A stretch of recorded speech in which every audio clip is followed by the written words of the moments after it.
On Thursday, we received the news we'd all been desperate to hear. Mike Ashley has sold Newcastle United.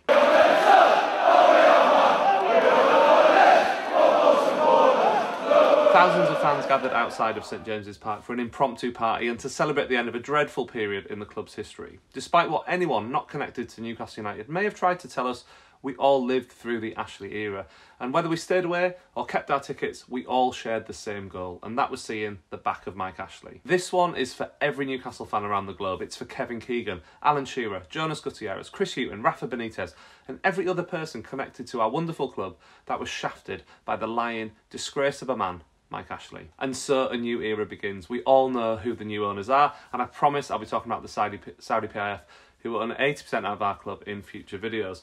For now though, let's focus on what might happen in the next 12 months with Amanda Staveley steering the ship of the richest football club in the world. Can you believe it? Even saying those words are just mind-blowing, and I don't think it's fully sunk in yet. I'm kind of in a state of like shock mixed with like moments of just pure joy where I catch myself smiling at the thought of what's happened and what's about to happen. So I've had a think, and here are 5 things I'd love to see in the first 12 months of this new era.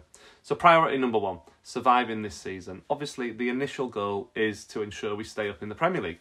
Thankfully, the takeover has happened now and not in January or later. That means we're stuck with our squad until January, but having almost 3 months before the transfer window opens is, in my opinion, a more positive thing than if the deal had happened in mid-January, where the new owners might have come in quickly and felt the need to buy quickly. That doesn't always lead to the best decisions. This actually allows them to put a proper plan in place, identify areas of need in the squad, and put the groundwork in for appropriate transfers.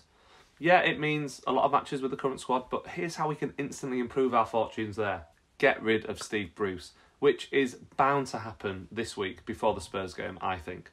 Get a manager in who is able to utilise the squad we have properly, and we should see better performances and results almost immediately. Number 2, sort out the stadium. And I don't mean build an extension to house extra fans, that will surely be needed to be done in time. But what I mean is clean St James's Park, right? Improve the concourse areas, get a bloody scrubbing brush on the roof of that Gallagher end, remove the Gallagher pigeon for God's sake, paint walls, fix seats and buy some tellies worthy of the 2020s.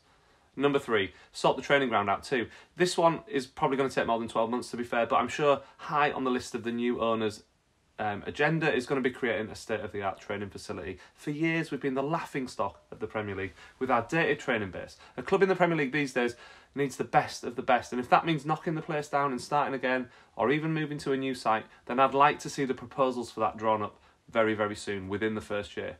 No more wheelie bins or paddling pools. Number 4, grow the support staff. We all use the phrase a shell of a club, and that's because over the years of Ashley's austerity, the backroom staff, the stadium staff and other areas of the club have been run on the bare bones. We've lost some amazing people along the way.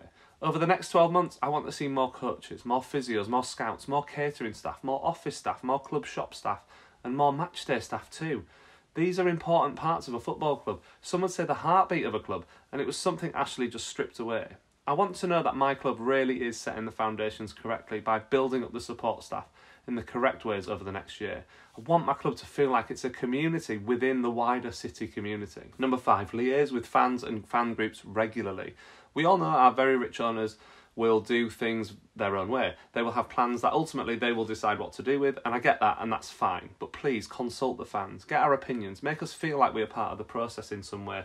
We've been neglected for 14 years, and just allowing us to share our thoughts and views should be encouraged. I think from what I've heard from Staveley so far, she certainly seems to get that and recognise the fans, and has made positive noises regarding the relationship with the club from here on in. She even thanked supporters for putting the pressure on the Premier League to keep the deal alive. So I hope going forward that she doesn't forget that, and she recognises that the fans here are knowledgeable and can offer good advice and opinions. So there are 5 things I'd love to see. What would be on your priority list of the things you want to see over the next 12 months under our new owners? Let me know in the comments below. Please like the video too, that really helps share it to a wider audience, and I'll see you really soon for another video.